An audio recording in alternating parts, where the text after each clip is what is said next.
Welcome to the You Need More Money podcast. I'm your host, Matt Manero, where I come to each and every week from my studio in Dallas, Texas. Today I have an interesting episode here. I've got Dan Poulsen of Clear Task Solutions with me. Dan and I follow each other on social, and he reached out and said, hey, I've got some business strategies, some things that our company's working on that you guys might be interested in because of our trucking experience and our trucking client base, but also because, and I guess, Dan, you can help me with this, I guess my business experience, you just wanted to see, hey, what do you think about what we're doing here, Matt? Are we on the right track? Are we moving forward? What things can we improve upon? What are we doing right? What are we doing wrong? Is that about appropriate? Yeah, that's correct. You need to get a little bit of advice from the pro. Well, let's do it. And I'm grateful that you reached out and even thought of me in that kind of a light, buddy. So thank you. Let's give a little bit of background, Dan, on where you're coming from, how you morphed from D&D trucking into Clear Task Solutions, just so the audience has a little bit of background on your history. So when I was 17 years old, I decided I was going to go buy a dump truck and, have that American dream and own the world and be able to take all the weekends off and enjoy life and not have to work real hard. Who told you that story, buddy? A 17-year-old mindset was right in line on that, So that's what we did. We went and found a dump truck, and I thought, well, great. And we went to the bank, and they says, well, you need a cosigner. And I says, well, a cosigner, what, is my name not good enough? And so then I had to research and go find a cosigner. The guy said, your name is good enough. It's just your age, pal. That's a little problem. So I went and talked to my dad. He said, and he was already in the dump truck world, so he's been in trucking his whole life. And he says, great. He says, what's the rate? Give me all the logistics on it.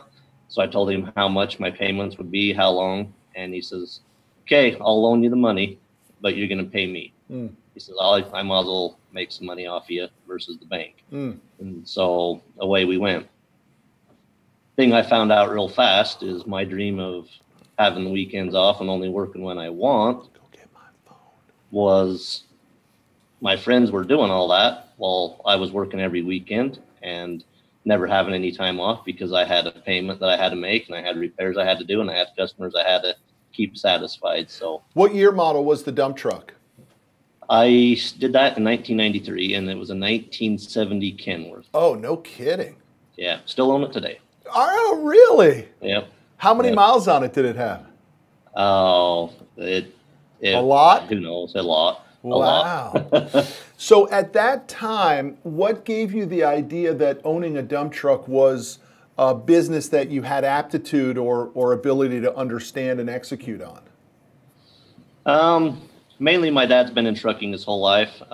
Did oil tankers out in the patch, hauled a little bit of dry van freight, but he's been in trucking his whole life. He decided to get into the excavation side just so he could be a little closer to home, and he's the one that put it in my head. He says, we ought to do something together, and I told him that I would never work for him, but I would definitely work with him.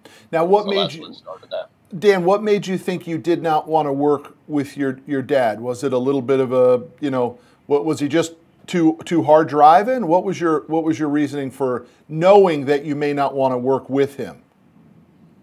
I think it's because he taught me, just by watching him, you always work for yourself. I knew that it would be a good 50-50 partner, but I would never be happy knowing that he had all the control. Okay. So what about working for someone else? Did you know at that very early age that you weren't going to be a very good employee and that you needed to sort of do your own entrepreneurial thing? Yeah, I mean, started mowing lawns as early as you could. Me too. Always out. We live in a farming community. Hop on the pedal bike, see a farmer, go start throwing hay, drive a tractor. It was easy money. Yeah. It was really go find money if you had the hustle. at that time, I got my first paycheck job when I was 13, peeling potatoes and washing dishes. Worked up to be a cook. Just knew I always wanted to be on my own. Boy, it sounds a lot like my deal too, man. I mean, the restaurant business, shoveling snow and mowing lawns, and knowing that I wanted this entrepreneurial flavor. I just didn't have a good mentor. At least you had your dad to kind of walk you through some of the ins and outs. Did it play out like that? I mean, did your father actually help you in building the business, help you get customers, help you understand how to run the books? Yeah, it definitely played out well. He taught me a lot of the life lessons real fast. The very first year, because I bought the truck in it's a couple months before I turned 18. Well, give me that year again. Was that, did you say 93 or 94. 80? 94. Okay. Yeah, so I bought it in 93, just before I turned 18 in February. So it was a couple months before I turned 18. I was still going to high school, of course, but I got done at noon because it was my senior year. I got on work release, had enough credits. I didn't have to go all day long. And so I'd start hustling a couple loads of gravel and looking behind my shoulder going, oh, I don't get caught driving because I don't have a license. So after the first year, made enough money that I paid off the truck. No kidding. Yeah. And I was all excited. I, had a fistful of 50s and I was thinking life was great. And a free and clear title too. Oh yeah. And then he's all, well, that motor needs to be rebuilt. It needs tires. Who's going to fund that? You can get another loan, or you going to put this money back in towards the business? Yeah. And that's when I went, oh man, this isn't as fun as I thought it would be, So from early on, he taught me how to reinvest the money into the business and keep going. So what did we end up doing with D&D from, say, 94 to, is it still in operation now? Yeah, still in operation today. We worked hand in hand. He kind of handed over the reins, let me start running the company. That was interesting, having two guys that used to run stuff, realizing that both of you can't run it at the same time. So did you guys sort of merged your businesses together after a while? Well, so I bought a dump truck, and it was a D&D is for, my name's Dan, his name was Dan. Okay. We made D&D trucking. Gotcha. He had his own, and then we merged together and made a company at that point. And how many trucks did we end up growing it to? 7. 7 trucks. Yep. Still doing dump truck work, or did you ever get into any over the road stuff, or did you stay on the local dump truck side? Tried to stay in the local dump truck. Got into double bellies, double sides, single sides. Got into bigger than just dump trucks. Did a little over the road and here and there, some flatbed work, but just really like to stay local.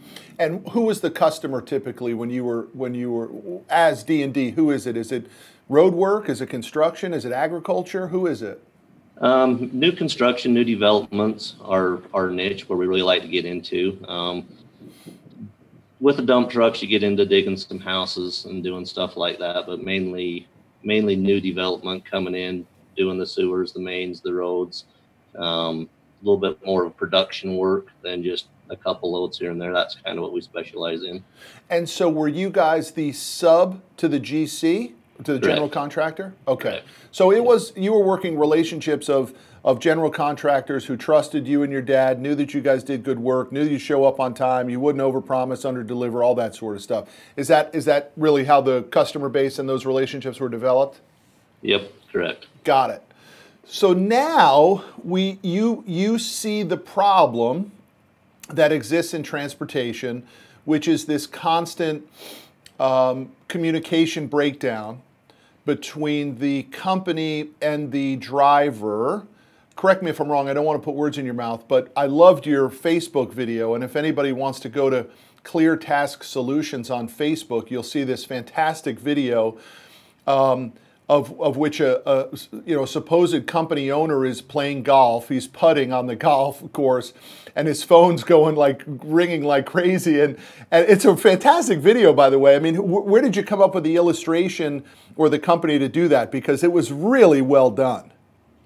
Well, it's real easy to do when it's true. But I mean, but what made you even think about doing it in a cartoon illustration type fashion? Because you know, I know that space. That's expensive stuff to get done too. It's not inexpensive to get illustration videos done. Just I guess just lucked into it. I knew that's what I wanted to do. I wanted to have something that wasn't really gonna trend out in the matter of minutes. Yeah, that would stay and get the message across to the audience that I wanted to get across to. So I mean, and by the way, I mean, I completely understood where you were going with it being in transportation. I just completely got it. I can't tell you how many times I've been on a golf course with a client of ours who's a trucker, and that exact same thing happens, whether it's dinner or it's lunch, it's at a trade show, it doesn't matter. That exact conversation of trying to enjoy yourself, getting interrupted, and then going. And then I love how in the cartoon the owner's face is just shaking and getting red, and then he throws his phone in the pond because he can't take it anymore. So again, it's Clear Task Solutions on Facebook. It's a really great intro video that expresses the frustration of transportation owners to their drivers, which is, I thought I gave you clear instructions. I don't know how much more clear I could be. I don't know how many more times I have to say it, and yet there's still a breakdown in communication. And so you begin to create, well, there's my problem. It happens all day, every day. Therefore, it must be happening to other people. What can I do to create something that solves that problem? And is that the creation of Clear Task Solutions? Yep, that's exactly what happened. So I was desperately looking for something to help me in my company. Mm-hmm. And there's a few other things out there on the market, but the problem is they were so expensive and so complex that A, a smaller company couldn't afford them and justify it, and B, I never could find anything that I myself would be able to understand and use, and the employees, we're out there in the field, we're busy, it's fast paced, especially in the construction, and it needs to be simple and easy. Mm-hmm. And wasn't able to find anything, so I started down the road, and I thought, well, just like anything else, if you can't find it, build it, make it your own, and that's when it started. And just so everyone in the audience is clear, whether you're in transportation or not, the app basically allows for a dispatch to occur. And Dan, I want you to walk us through this process, but a dispatch to occur with transportation company, dispatch division, which in a small company is probably the owner, delivering the executable instructions. I need you here, and when you get there, I need you to do this, and when you're done, I need you to do this. Is that about right? Yep. So we give them detailed instructions on exactly what they need to do, where they need to be going with a GPS map that actually leads them to it. Instructions on what they're supposed to do when they get there, the equipment they're supposed to be using, or the asset, the material they're supposed to be picking up, because in the aggregate world, we're always going to different gravel pits, different places. And, there's not just one material there's multiple. And, if someone says, hey, go get me a load of road base, is it commercial road base? Is it state spec? Is it 3/4, state spec? There's a lot of very detailed things that are constantly getting lost in communication. Mm-hmm. So by giving a platform where the driver or the employee can have it in one place, not trying to jump around to this or back to this text message and getting confused, and it's just clear, precise instruction. It's workflow management is what it comes down to. So what's the biggest problem that you're having with Clear Task Solutions right now? Because there's a number of different facets to pulling this thing off. What's the biggest problem you're currently having? The biggest problem I'm currently having is construction guys and transportation, as you know, they're the good old boys, right? This works, and it worked before, and this is what I'm going to keep using because I know it works. It's getting that early adopter to look at it and go, wow, they're really can be something easier. They get the preconceived notion that, oh, it's an app. It's got to be hard. It's got to be confusing. It's got to be something I can't afford. So let's get into some of the tough business questions then, because you've already checked the first box. I believe there's only two reasons anyone should ever go into business. The first reason is that there is a large enough problem that your solution can solve. And the second piece is that the marketplace is big enough that the big boys are in there, and therefore you can grab crumbs that they don't care about. And those crumbs end up turning into a very nice small to medium-sized business for the entrepreneur. So in that problem you just cited, Dan, are your current drivers pushing back on you with that feedback, or do you have your company fully adopted to using the technology? I have my company fully adopted to using the technology, and one of my biggest concerns is you get that 60-year-old driver, right, that's been doing this for 30 years, and how are they going to be able to want to do it and understand to do it? The funnest things I've been able to do is when I give them older drivers and show them how to use it, they are so thankful because it's not confusing anymore. Mm-hmm. It's not a text message here and a pin drop that they got to open up another window.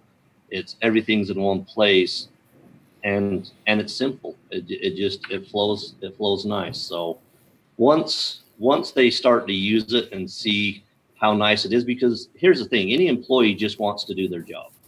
They want to have the information to do their job, and they want to do it correctly.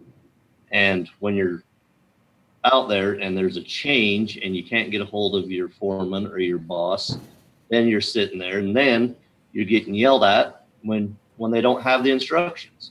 Now, when they show up to the job and they have the right instructions, and let's say someone rolls up and they go, well, how come you're here? What are you doing? They simply show them their work order, so to say. They're off the hook. They're doing exactly what they're told to do. Mm-hmm. And it just takes all that pressure off of them. So how many of those 60-year-old drivers that you're referencing have an iPhone that can download this app, and therefore they already understand how to use an iPhone? I have run, in the last year, I would say 98% are running a smartphone. Yeah. So there's still a couple that have a flipper flip phone. Yeah. Yep. And just like I said, well, it is what it is. So I think what's interesting to me is when you reference your biggest problem, you're talking user adoption. I would have thought you would have said it's development. I'm struggling with programmers. We don't have the app as tight as we'd like it. Are you already way past that point, or is that still a little bit of an inflection point for you? No, we're past that point. I believe you can always get tighter and better. I was really fortunate. I got my partner, Mick DeShaw, is my CTO.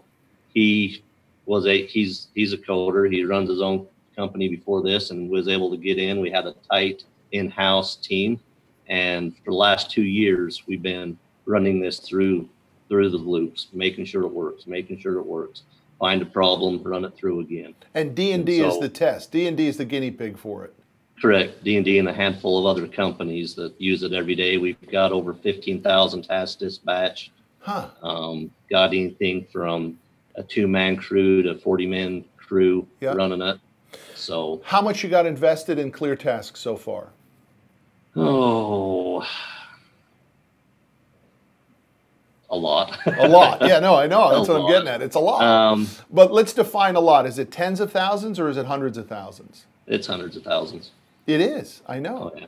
I mean, it's you're not going down an inexpensive road. No. But I do believe, to your credit, that the problem is massive. Look, there's 3.5 million truckers in the United States. I don't know how they actually gauge that number, whether that's pure over the road, whether it's a mixture of company drivers.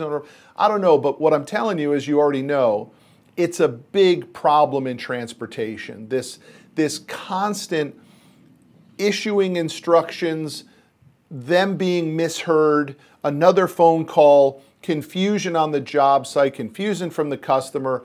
It really is a big deal. And I don't think we can underestimate the massive problem that that what you're trying to solve solves. So how do we get people to know about ClearTask Solutions, to even be interested in using it? Because my interpretation of that is it is a pay-to-play environment for SEO, for search engine optimization, for ads, for exposure. It's bucks. So what is the marketing game plan? So my marketing game plan is trying to educate on some of the problems. One thing that we found is when we go out there and we identify these problems to a customer, they get excited because they feel that pain. Yep. And they know that pain. And then you say, okay, let's do it. They go, well, I'd have to admit that my company's broken. I'm not going to do that. And so they lock up and they say, well, Doug down the street, he really needs it. And so we've kind of switched our operation down to, let's educate. Let's say, you know, hey, when your crew starts, how many hours are you wasting every day? Because it's not the payroll hours that get you, it's the production hours. Mm-hmm. So, you know, an average crew is 5. So they meet at 7 o'clock. They say, let's, you know, get together. I'm going to tell you what we need to do. We wait till 7:15 for everybody to show up. At 7:30, we get really serious about it. One person goes to every single one of them while they all stand there and hear everybody's instructions. And they say, break. They turn around, they go to leave. And then one by one, either a phone rings, they come back and they say, but what do you really want me to do? Right. I know you said that there. Yeah. So, yeah. Yeah. It's what we call it at my business finishing school. We call those side deals. And everybody wants the side deal. Come on, I've been here a long time. I mean, I don't need to use this thing, do I? I mean, and I know you just wasted 10 minutes telling me what you wanted to do, but really, what is that? Just like you said, what is that deal that you want me to? I mean, I don't have to do it that way, do I? Yep, exactly. And so those are disastrous for business. If there's one takeaway on today's podcast, people need to understand that side deals, allowing side deals, is disastrous. The company has to employ, this is how we do it here. Correct. And so after that's done, you got 5 people that's, you know, wasted an hour. So there's 5 hours of production. So let's just cut it in half and let's just say there was only 2 hours of production. In the construction niche, usually you can bill $100 per hour on your production side. So there's $200 every day that's just right in front of you, bleeding out of your company. So it's 50 grand a year. Yeah. 50 grand per person. Yeah. So what I want to just as another takeaway is I'm just going to start referencing these takeaways as we're talking here for everybody to hear it. The second takeaway there, though, is my experience, Dan, is that when we lead with trying to get someone to admit pain, it's very difficult. Again, I go back to business finishing school. When we lead with, you know, you're Superman or you know you have chaos in your business, people, they push back and say, no, I'm not Superman. I'm the greatest listener and communicator in my company, right? My company doesn't have chaos. If there was chaos, I would change it. I mean, that's what I do as an entrepreneur. I change the chaos. So what we've begun to do is we begin to use data, and just like you were talking about, we're morphing now into, well, let me show you the expense that is going to be uncovered by using our product or our services, rather than me having to ask them or get them to admit that they fell on the sword and say, you're right, we suck. It is terrible over here. It's chaotic and I'm a lunatic boss, okay? I was okay with admitting that, but most people, to your point, will not. So I think that's an important takeaway. When people are offering their products and services, they need to understand that if you offer with a negative emotion, then you think that's going to trigger them to act. It very rarely does. You have to, it's always better to trigger with results and what's the impact to the pocketbook and to the organization's money.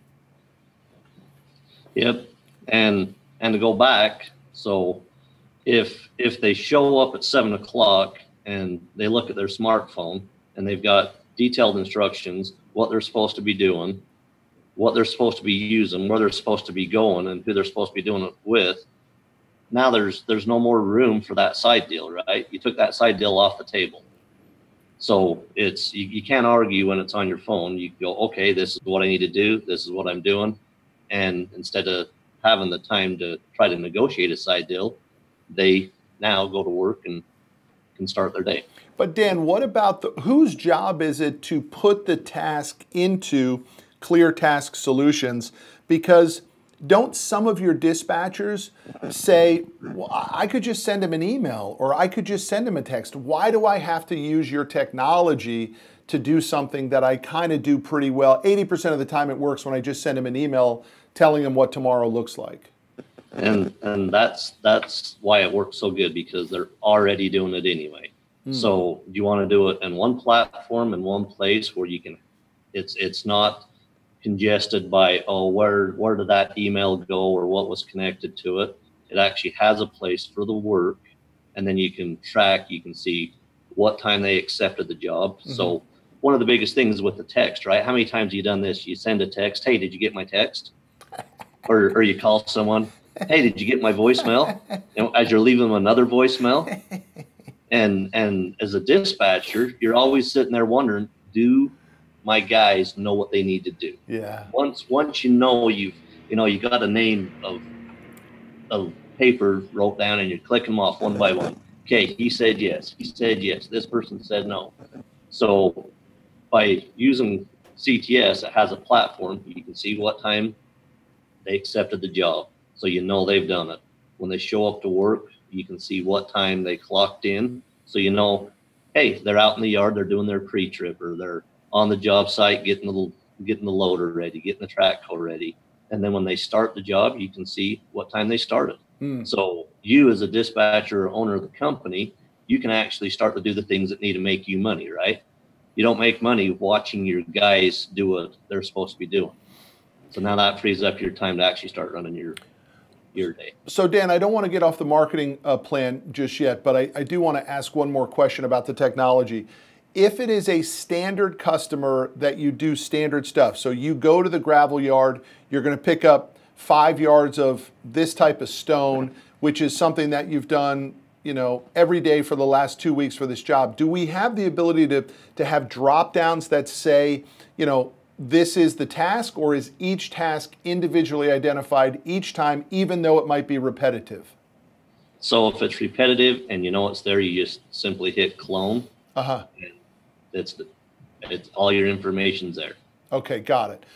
So it's sort of like same as yesterday. Yes, exactly. So let's talk about go ahead. If you need to schedule it out, that's going to be happening every third Tuesday. You just schedule it out and then you don't touch it again. Let's go back to the marketing piece. How do we get eyeballs to get scale on this? Because I'm assuming what you're doing here is a recurring revenue license user type platform, right? So the individual user is paying, the company is paying for X number of people to be on the platform, and how much are you charging for that? So depends on how they want to do it. Some companies want to do a month. It's SaaS based. So some like to do a month. Some like just to say, I need this many for a year. That's better for you. Well, it works either way, because coming from the construction side, right? I know, and right now everybody's busy, so we're ramping up. We're from Utah. It gets winter time, starts to snow. We need to ramp down. So if they're not having the heavy use, why pay for something that you're not using? Okay, I get what you're saying. Yeah. So on your employee sides that are using it, we charge $10 a month for the employee. Per user. Yeah, correct. So guys got 5 trucks, five truckers. It's $50 a month. Correct. Is there a setup fee, a one-time setup fee? Yeah, we do a one-time setup fee for $1,500, and that helps get all your information put in, training, webinar, one-on-one, depending on how close you are. We go down with your employees and make sure they know how to hit all the buttons, and I call it the handhold. Make sure everybody understands everything before we start doing it. So you sign up, we get you going, we make sure you can dispatch and you have everything under control, and then you say, yes, I understand it, and then we start either a year charge from there or monthly or however we set it up. So do you ever have the pushback on the setup fee? They're like, well, I'd love to do the monthly, but I don't want to spend the $1,500. So haven't so far. $1,500. Usually you're dealing with someone that understands, time and money. Mm-hmm. So back to the marketing. How do we get the eyeballs for people to know about Clear Task Solutions? What's your game plan with that? My game plan right now is the social media push, and I'm a firm believer in the word of mouth. I mean, that's what construction is. If you have something that's good, it moves fast. Mm-hmm. So let me give you a tip on that. My experience tells me that any product that requires education is very poorly received on social media. A product that requires education is one that requires a group sale type setting. So the first thing that jumps out to me on Clear Task Solutions is I would be having monthly luncheons for everyone that could be a potential customer. And I know there's an expense to it, but I have a friend, Nathan Walker. You could follow Nathan Walker on social. I've never seen anybody do it better than this. And he sells energy efficient roofing systems and attic insulation type stuff.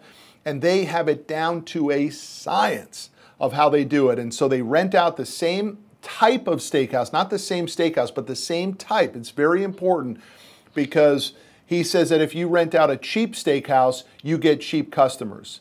If you rent out a middle of the ground steakhouse, you get the right customers. And if you rent out a very fancy steakhouse, you actually scare a lot of people away. If they're not going to, they don't in their normal lives spend $50 on a steak, it's kind of weird for them to go to a place to get a $50 steak. They don't even know what to do with it, right?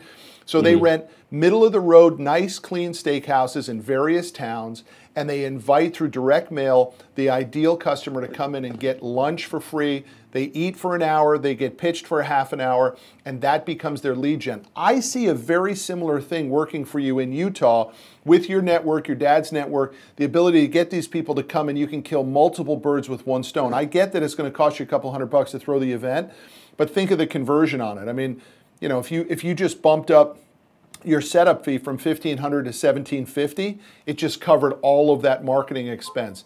Because I believe social, look, I just did it on my book.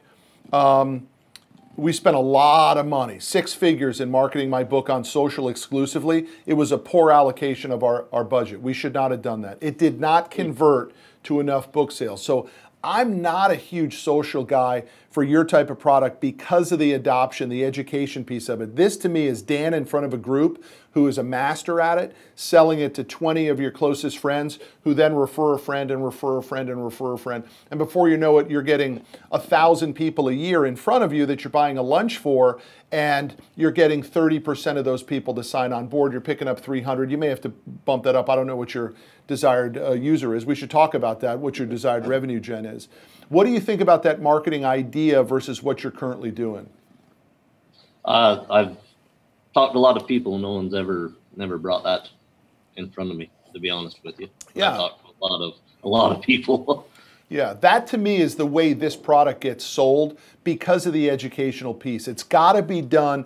Everybody do me a favor, pull out your iPhones while you're having this delicious steak in between 2 courses, and I want you to download our app, and I just want you to look up on the big screen and let me show you how easy it is. And then you go into the RevGen model of the expense reduction piece and what that actually does, because you know everybody's business as well as they do. And then you begin to create these ridiculous value propositions that says, for 5 guys, it's $50 a month or $600 a year plus the $1,500 setup fee. You're into us for $2,100, and you might save $250,000 just in time. I mean, that's an amazing value proposition for somebody in that audience. You might just get people raising their hands saying, I'll take it, right? And that's certainly the entire idea. Let's talk about where do you want the business to go, because you're already into it for 6 figures. So we need to sell a lot of $10 users. So walk me through the math. What does it look like? You need to have how many people on the platform before the business is throwing off the cash that you say is successful? As far as actual numbers, I'd have to grab my calculator. I know if we onboard 8 a month for 2 years. In 2 years, we started to break even. At 8 a month? Correct. Oh, big guy, we got to set bigger expectations than that. 8 a month isn't going to do it. I mean, we need to set like, we need to get thousands of users to make this thing worthwhile. I mean, 8 a month is, I mean, we can just do the rough math on it. 8 a month is only $10, right? That's $80, right? Yeah. But that's to get the company to where it's now walking on its own. That's what it takes to break the nut right there. No, stay with me on that because I'm not following there. You got a $1,500 setup fee. Yeah, but that $1,500 you're burning in your own time. I mean, I know that it's revenue and it's top line revenue and it's used as cash flow, but there's a real expense. I mean, you've got your expertise, your partner's expertise. I mean, you got some real work that goes into that setup process. So I don't know how much profit margin is in that $1,500 because listen where I'm going with it. If it is, then we really need to be focused on the setup fee as our revenue gen and not the monthly user fee. I personally think 8 people a month at $10, let's just do the math in my head. 8 is 12,000 in setup fees and 8 times 10 is only $80. It's still only a $150,000 a year company. So 8 companies, the average company is going to be $100 a month. Okay, so user fees. So that's 800. 800. 800 is 96,000 plus the setup fees of 140. So now you're a $240 or $250,000 a year company. I don't think there's enough room in it. I mean, my personal opinion is we've got to set much larger goals for the sales side of it. To scale. That's like I say, that's the bare minimum that I know what has to happen if it's going to work. I would highly suggest we put a 10x expectation on the sales side of it. Who is doing the sales of the product right now? Right now, me. Oh, really? Yeah. No wonder you set the expectation so low. Exactly. I mean, you got a million other things going on, right? Yeah. Well, so we started off. We had a couple sales guys. So we rolled out in April this year. Yeah. When we said, okay, we're solid, we're tight. Started out with a couple sales guys, and that's when I realized really fast was taking the wrong approach, right? So then we backed off, and now I'm down to trying to figure out how do we get in front of your client and my client? How do we grab their attention? Yeah, I mean that's certainly. I think we've given out at least one suggestion. I really don't like the social component of it because it's such a.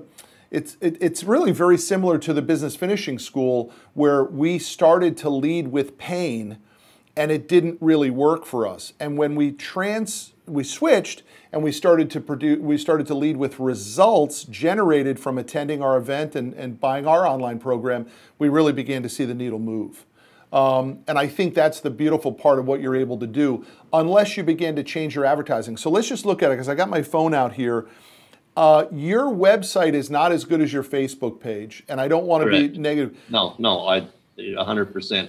And the reason is until I get it dialed in, because I'm bootstrapping this, everything takes money. Until I get it dialed in, I'm not going to waste any money until I know what's right. Yeah, look, I did the same thing. I did the same thing in business finishing school, though, where I said the website isn't going to put butts in seats at our events. And I was totally wrong. And last night we were up, we had like a 8-hour war room session, whiteboard session, exclusively redesigning the website because what we learned from our social media push for our September event was that we were driving traffic to the website, but the user experience on the website was so poor that it wasn't converting. And so guys like me and you are doers, and we want to, when it's just us, we know how to close, and we can make it rain.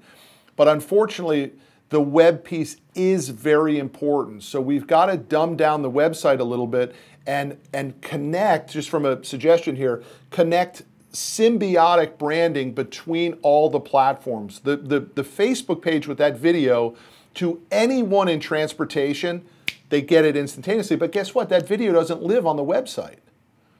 So one of the first things we got to do is get I think one of the best pieces of marketing that you have is that video. That video's got to live on the website. So whether that person trolled you or Billy, what's it called when is it trolling when you're like searching, you're watching someone's behavior on social? Is it trolling? Yeah. when they troll you on Facebook and then they get closer to buy and they go to the website, they're seeing this symbiotic messaging all the way across. So that's one thing for sure that needs to happen. On your website, I would absolutely, Dan, put a value proposition connected to the results. Our customers have said they did this by using our product and it translated to this in additional profits, efficiency, employee happiness, ownership happiness. We need more testimonials. I know you have a testimonial on your website, but we need to go into that customer base and we need to bring a video camera and we need to shoot a few people telling the audience how awesome your product is. We need real people explaining to the stranger how good it is. Makes sense. But I get what you're saying. I mean, listen, how many times have I done it? You hired sales guys, we got to pay them a base salary, we got to give them a living wage, and 60 days down the road, you're like, hey, where's the close? Yeah, I'm working on it. Yeah, Bob's really interested in it. Really? Well, have you gone out and seen Bob? No, I haven't seen. Well, what'd you do? I sent him an email 3 weeks ago. I'm paying for this? Right. Yep. So that's a huge pain point for you, my friend, is this cash flow component. How much more money are we going to reinvest in the business before we have to cry uncle? And I'd like to ask you that question. How much more will you take out of D&D or your personal pocket to fund the new app? To me, there you go again. I think we're a couple of the same breed. When you know something's there, I'll chase it all the way down the road. I know it's there. It's just a matter of what it's going to take to get it to go. Yeah. I think the first thing that's got to happen too, I know we talked about a few things, but we've got to reestablish those revenue expectations. And I've said to my team at Business Finishing School, if we don't produce a couple $1 million a year in business from Business Finishing School's events and our online program, I'm not going to be interested in the business because I'm going to go all in on it. And if it only throws off 30 grand a year, I'm going to lose interest in it in 2 years. There's just not enough meat on the bone because every minute I put into Business Finishing School, I'm taking away money that I know I can make at Commercial Fleet. And the same thing kind of applies for you at D&D. Yep. Now, let me ask you this tough question as two seasoned entrepreneurs, right? Was the new app a little bit of a shiny ball moment for you? Did you say, I just don't want to do D&D anymore, so let me just try something new that I can put my attention into and my idea gen? Was that part of your thought process on this? No, because I had 2 other ideas that was shiny before that. I knew I wanted to do something. And so CTS was a lead up to finding that desire that I wanted. Gotcha. So then that's really the finisher for today, which is once we begin to find that connection, and I hate to use the word the why because I think it's so overused, but there is truth in it. See, you're solving a big problem that will impact the industry, the transportation industry, for many, many years to come. I think there will be self-driving trucks sooner or later. And I think that the driver shortage will continue forever, but not in our lifetime. We're going to be okay, right? Our generation has the need for what you're offering. And in my world of Business Finishing School and truck financing, there's 25 million small businesses in the United States. Thousands of businesses get started every day. And you know what? They're all messed up. So if I can help fix them through Business Finishing School, I'm deeply ingrained in it. Do you have that same level of passion with CTS? Yeah, and one of the biggest joys I found is I know what it's like not to be able to go to that football game, not to be able to go to that dance recital because you're always on your phone. And I've heard you say, even if you're there, you're not there. Yep. Because you're always on the phone, you're dealing with that problem. And you know, it's either time or money that motivates somebody. When you can give them the time to actually enjoy what they're working, their money's working so hard for, it's priceless. I mean, the testimonials I get back of, you know, being able to, my own testimonial when I got this up and running, to be able to eat dinner with my family, there's not a price tag on on the planet that's worth that. Because yeah, I'd go take a bite of food, my phone would ring, I'd walk out to the back deck, get everything took care of. You know, by the time I come back in, they're just finishing up. You've missed all the fun stories about what your kids, what your wife's done through the day. You know, you put your plate in the microwave, you heat it back up, you take 2 more bites, then you're on the phone again. You know, so just being able to eat dinner with my family was one of the greatest rewards that made all the hard times, all the development, and I think you understand what goes behind that. It was all worth it.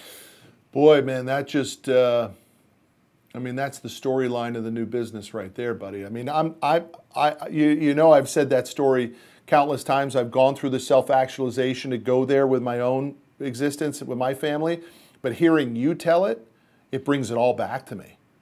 My friend, that's the storyline of the marketing of CTS right there. And when I talk about it from a marketing standpoint, I would have your wife say, it's nice to have Dan at the dinner table because he built this program and it gives us family time back. Not 100% of the time, I know, you know, but yeah. I get a solid hour or 2 with my husband, or I get a solid hour or 2 with my dad every day because of CTS. My friend, that's marketing right there. And that's true. Everyone in business, doesn't matter if they're in our businesses or in something completely different, it's the same problem. How old are your children, Dan? Got a 17-year-old daughter and an 11-year-old boy. Okay, so we're in the same boat. I got 17, 14, and 13. And, you know, one of the hardest things that I'll have to come to grips with down the road is, was it worth all the time that I took away from my family to build the business? I'll have to address that issue down the road. And you know what? So does everybody in business. Whether they're in business for themselves like us or they work for a big company. I got buddies that work for big. I got one buddy who works for a big company. He's on the road from like Sunday to Thursday. Yeah, so my dad passed away about 10 years ago. One of the last things he said, he said, make me a promise. Don't ever chase the money. You'll never have enough. It'll always be far away. Don't ever leave your family for money. Oh, man. And that's what kind of started me down the road of, you know, looking, and was what's got me here today. Dude, stay on that path of passion, man. That's powerful stuff. I'm hearing it and feeling it in my own world just from you talking about. You got to get that message out, buddy. That is your marketing right there. Your marketing is the truth. That's powerful. I love that the product addresses that. By the way, we thought the product was addressing you know, confusion between the dispatch and the driver. And you know what? Your product addresses what really matters. It's powerful, man. So I congratulate you on it, buddy. I wish you the best of luck. If you think the product is totally up and running, I'd like to schedule a demo in our office because we wouldn't mind pushing it out to our customer base as well in an effort to help you. Because I think what we just finished in talking about, you know, we just finished a booklet that's coming out that's called The Dirty Little Secret of Trucking. And it's exactly what we talk about. We talk about this time away from the family is this thing that nobody wants to talk about. And we give six steps on how people can stay much closer and deeper connected while they're on the road. And that'll be just a free ebook giveaway for us. But we'd love to be able to deliver a message to customers that said, if you're sick and tired of it, think about CTS. And we'd be happy to do that just as a favor to you to get this thing moving in the right direction, because I believe in it too. So any other questions for me, buddy, right now? Things we didn't cover that you wish we had? No, that's what I was really wanting to know, because I know the push you've put in social media with your book, and that's why I was wanting to get your insights. And plus, you having your finger on the heartbeat of, you know, my niche client that I'm looking for. So yeah, really appreciate your time. You got it, buddy. I appreciate you as well. Okay, pal. Take care of yourself. Thanks again for reaching out to me. I'm happy we did this. Cool. Thanks a million. Okay, buddy. Same to you. Bye.